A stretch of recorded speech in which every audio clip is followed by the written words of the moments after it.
Alors, ce qu'on va voir aujourd'hui dans cette nouvelle vidéo YouTube, c'est ma stratégie d'investissement pour 2025 et comment je compte continuer à faire plus de 20% par an avec la méthode RSR que j'ai développée depuis 2019 et qui fonctionne très bien jusqu'à présent. Donc voilà, je vais te présenter tout ça aujourd'hui. Donc notamment, on va voir comment tu peux surpasser les experts financiers, atteindre des résultats incroyables en seulement 10 à 15 minutes par mois de gestion. Où est-ce que tu te situes aujourd'hui par rapport au marché? Pour savoir où on va, c'est quand même bien de savoir où on en est aujourd'hui. Et donc, c'est ce qu'on va voir aujourd'hui. Donc, on va analyser notamment les principaux indices mondiaux. Comme ça, tu vas pouvoir te situer par rapport à ces indices. Savoir est-ce que tu fais une bonne performance ou pas? Je vais te poser une question, c'est as-tu la prétention de battre le marché? Donc autrement dit, l'investissement passif vs l'investissement actif et notamment la stat qui va tout changer pour toi et qui a tout changé pour moi de ma vision de la bourse que j'avais en 2010 parce que j'ai commencé en 2010 et cette stat a vraiment tout changé pour moi quand je l'ai découverte, on était en 2015 à peu près. Ma méthode RSR, comment je fais pour obtenir plus de 20% par an depuis 1999, c'est backtesté hein, parce que en 1999 j'avais 13 ans donc je ne pouvais pas investir en bourse mais j'ai pris les datas réelles du marché depuis 1999, ce qui me permet de faire ce qu'on appelle un backtesting, de retester selon les datas réelles du marché depuis 1999, ou comment transformer justement 10 000 euros en 1,9 million, puisque c'est ça, 20% par an depuis 1999, donc en 25 ans, ça te transforme 10 000 euros en presque 2 millions d'euros. Donc c'est vraiment, la bourse, c'est vraiment quelque chose à pas négliger, parce que tu vois, que ça peut faire vraiment des grandes choses sur ton portefeuille et sur ton patrimoine. Et à la fin de la vidéo, il y aura un cadeau surprise, donc regarde bien la vidéo jusqu'au bout pour obtenir ton cadeau. Allez, c'est parti. Où est-ce que tu t'en situes par rapport au marché? Donc on va tout de suite regarder le marché justement. Donc si on regarde bien, là je t'ai mis les principaux indices mondiaux depuis le début de l'année 2024. Donc on voit la variation de chaque indice. Si tu veux faire la même chose que moi, tu vas tout simplement sur Google Finance et tu tapes les noms des indices. Par défaut, il va te les afficher en un jour, mais tu peux les mettre year to date, donc YTD, ça veut dire year to date, ça veut dire la performance depuis le 1er janvier 2024. Et donc on voit qu'à la fin, on a donc le SP500 et le Nasdaq qui se collent, puisque le SP500 qui regroupe les 500 plus grosses sociétés américaines fait 25,94% depuis le début de l'année. Ensuite, on a le Nasdaq qui fait 25,55% depuis le début de l'année. Et ensuite, on a le Dow Jones, qui est le troisième gros indice américain, qui fait 15,95% depuis le début de l'année. Donc ça, c'est pour les États-Unis. Donc le Nasdaq 100, ça regroupe les 100 meilleures sociétés du Nasdaq Composite. Quand tu décides d'investir sur un de ces indices, directement t'es diversifié puisque tu vas investir sur le SP500, sur les 500 sociétés, Nasdaq, 100 sociétés. J'arrondis parce qu'il n'y en a pas exactement le nombre du nom de l'indice, mais grosso modo, c'est à peu près ça. Ensuite, tu as le DAX qui arrive en 4e position avec 14,36% cette année. Et en dernière position en violet, Cocorico, le CAC 40 qui regroupe les 40 plus grosses sociétés françaises fait moins 2,51% cette année. Donc voilà, ça c'est pour te situer toi. Où est-ce que tu en es cette année par rapport à ta performance en bourse? Est-ce que tu es au-dessus de ces performances, en dessous? Ça te permet déjà de savoir toi, comment tu te positionnes par rapport à tout ça. Ensuite, moi, ce que j'aime bien regarder, c'est sur 5 ans, parce que les horizons de temps de placement en bourse, c'est plutôt 5 ans, en fait. Donc, je vais regarder tout de suite sur 5 ans. Et là, tu vois qu'il y a quand même des indices qui sortent du lot, puisque le numéro 1, c'est vraiment le Nasdaq 100, avec plus 155% depuis 5 ans. Et donc ensuite, on regarde, du coup, on a le SP500 qui fait 93% depuis 5 ans, le Dow Jones qui fait presque 58% depuis 5 ans, le DAX qui fait 44, à peu près 45% depuis 5 ans, et le CAC 40 qui fait 24,61. Donc voilà, regarde un peu où tu te situes au niveau de ces performances sur les 5 dernières années. Et si tu fais pas mieux, je te dirais que 50% sur les 5 dernières années. Donc si on fait un calcul vraiment réducteur, parce que ça marche pas comme ça, mais en moyenne, si t'as pas gagné au moins 10% par an sur les 5 dernières années, c'est que ta stratégie, excuse-moi de te le dire, mais ta stratégie, c'est de la merde. Donc il va falloir revoir ta stratégie et au minima recoller avec les indices mondiaux, parce que si tu fais en dessous, c'est qu'il y a un problème.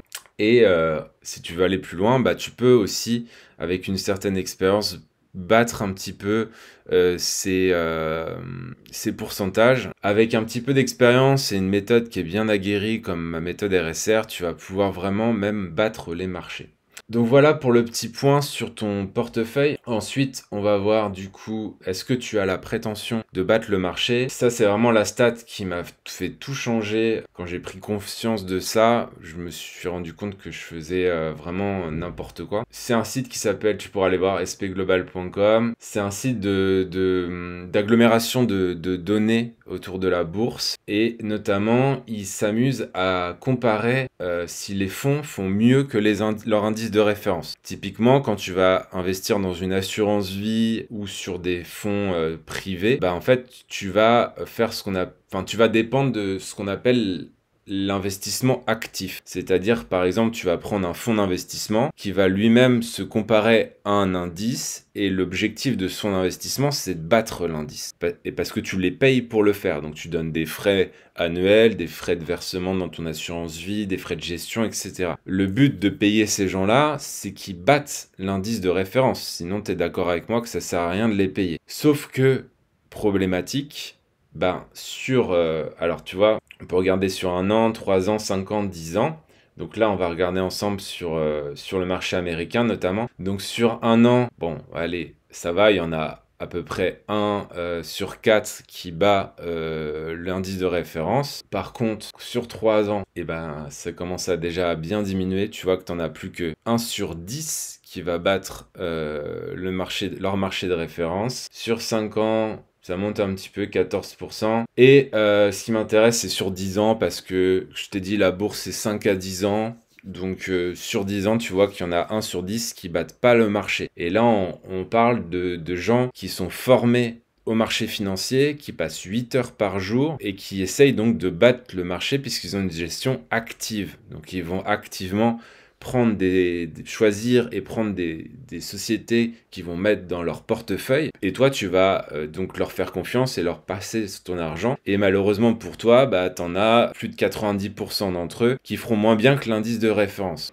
Donc c'était pour ça que je te posais cette question, c'est as-tu la prétention de battre le marché? As-tu la prétention de faire comme ces 10% qui surperforment leur indice de référence? Mais le problème, c'est que toi, déjà, t'es pas forcément un expert. Tu passes pas forcément 8 heures par jour à analyser des sociétés, à analyser des comptes de résultats, des bilans comptables, etc. Et donc, déjà, tu as moins de chances de faire comme les fonds de gestion. Mais en plus, eux-mêmes ne battent pas le marché. Donc, pose-toi vraiment la question. Moi, une fois que j'ai compris cette stat, clairement, je me suis dit, je vais prendre ce qu'on appelle des trackers, donc des produits financiers, en fait, qui vont te permettre tout simplement de suivre le marché.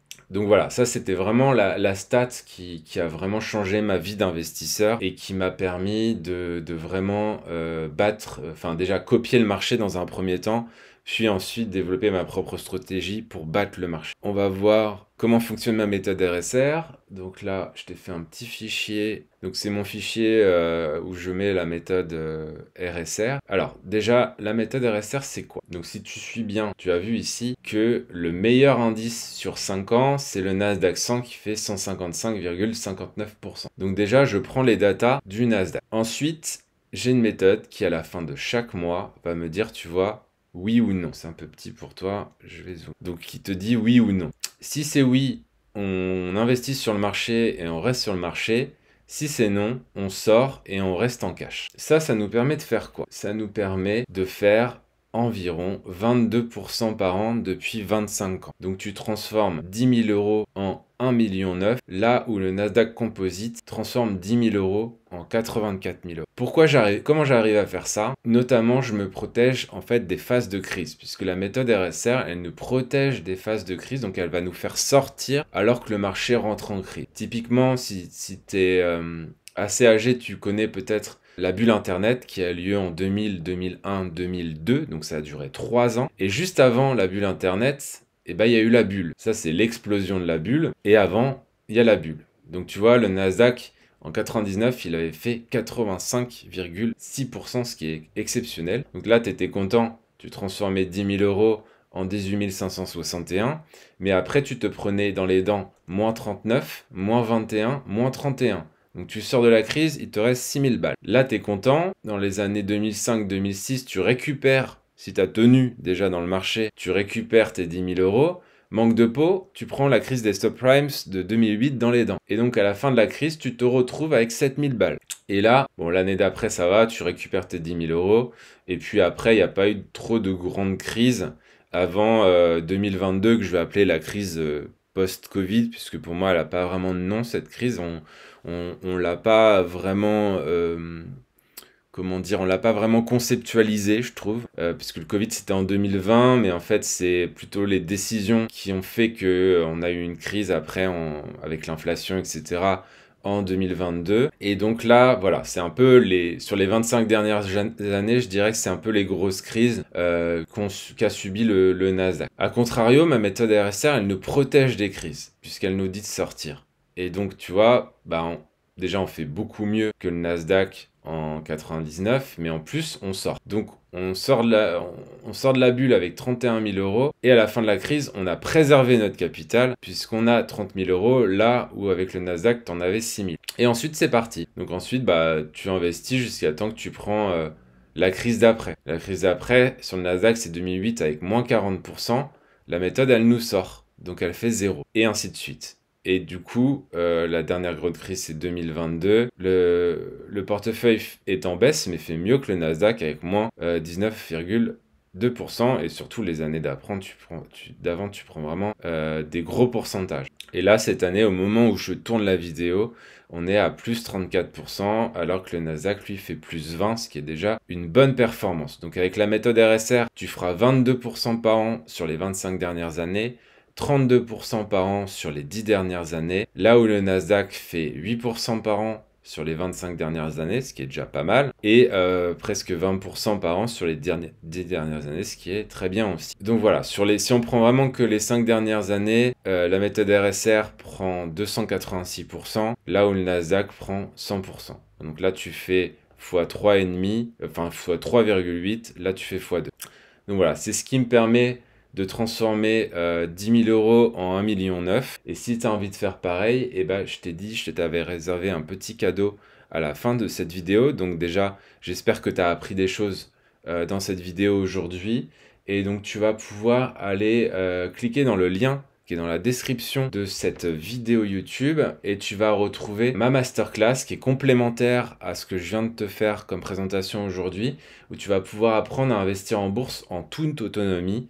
Il n'y a pas besoin de connaissances en bourse, ça prend 5 à 10 minutes par mois, ça va booster ton patrimoine à coup sûr. Donc tu as juste à rentrer ton prénom, ton mail, cliquez sur inscrivez-vous maintenant et tu recevras cette masterclass dans ta boîte mail directement. Voilà, j'espère t'avoir appris des trucs en bourse aujourd'hui. Si tu as aimé cette vidéo, tu mets un petit like, tu mets un petit commentaire et tu t'abonnes à la chaîne parce que c'est que le début d'une grande série de vidéos à venir. Allez, bonne journée, ciao ciao ciao.